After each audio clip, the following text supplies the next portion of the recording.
শেষ হলো ঢাকা স্টক এক্সচেঞ্জের আজকের লেনদেন।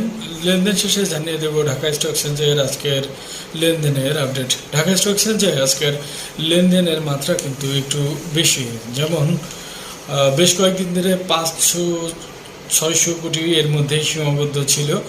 আজ সেই সীমা অতিক্রম করে লেনদেন হয়েছে 718 কোটি টাকা।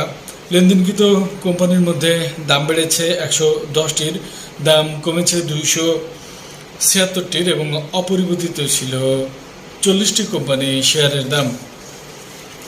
এবারে জানিয়ে দেব আজকে ঢাকা স্টক এক্সচেঞ্জের সূচক সম্পর্কিত তথ্য। যেটি বললাম আগেই। ঢাকা স্টক এক্সচেঞ্জের মূল সূচক DSEX আজকে সর্বোচ্চ উঠেছিল 5827.7 পয়েন্ট, সর্বনিম্ন ছিল 5755.9 পয়েন্ট এবং ক্লোজ হয়েছে